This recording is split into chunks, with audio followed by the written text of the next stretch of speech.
Now, there is yet another selector type that I want to introduce you to, at least in a very introductory way here. This guy is called an ID selector, and he's sort of the opposite to a class selector or a class rule.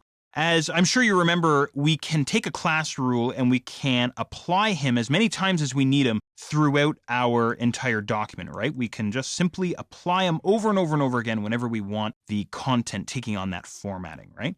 Well, an ID selector can only be used on one element on your page. So in other words, if I have an ID selector called Jeff's ID selector, I can only use that selector once inside my page. Now, why would I want to do that? Well, these guys are typically used in page layout, so we're going to get really good at using these guys for page layout, and we'll see that a little bit later on. But at least for now, I thought I would introduce you to the concept of an ID selector. I'll show you how to code them, and I'll also show you how to apply them. But you should know that your ID selectors can be used on a huge array, a huge variety of HTML elements, including divs and anchors and paragraphs and headings and all the rest of it. And what I'm going to try and do here with you, at least, is control this bulleted list that we created in the previous exercise. So here's what I'm going to do. I'm going to flip over to my code, of course, and I'm going to drop my cursor inside my internal style sheet. I'm just going to give myself a little bit of space there.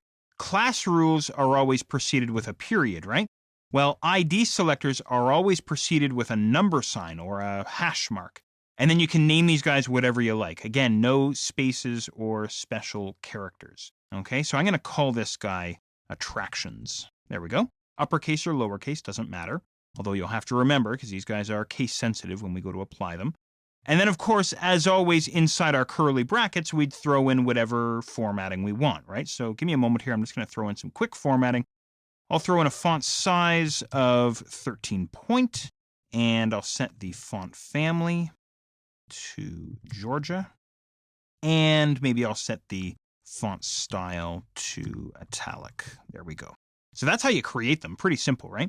Everything that happens inside the squiggly brackets or the curly brackets is old news for us, right?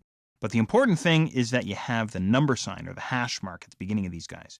And don't forget, I can only apply this guy once inside the body area of my document. So he's a one-shot deal, right? So let's see, I'm going to go down to my bulleted list. There he is, right there. And I want to control the entire list. So I'm going to apply my ID selector to the opening UL tag, this guy right here. So here's how you apply these guys. Very similar to a class, but instead of typing in class equals, and then in quotes the name of the class rule, I'm going to type in ID equals, and then in quotes, whatever I called my guy. There we go, attractions. Watch out for your capitalization, right? So I'm going to save this guy up and head back over to my browser and refresh. There we go. There's the formatting. So I can see the text is a little bit bigger.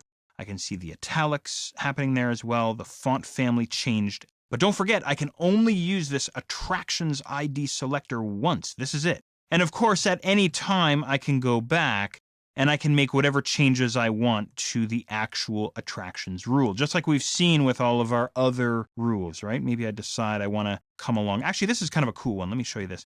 Maybe I want to come along and increase the space between the bullet and the actual text, this gap of space here. Well, we're actually going to use a property that we've already seen already, text-indent. There we go. And then throw in some kind of value. Maybe I'll try 15 pixels followed by a semicolon. There we go. Save that up and refresh. The space between the bullet and the text increased there. So there you go. This is, once again, just meant to be a quick introduction to ID selectors, how to create them, how to apply them. Pretty simple stuff, pretty easy. And again, as I say, once we get into page layout, we'll be using these guys exclusively to help control our layout.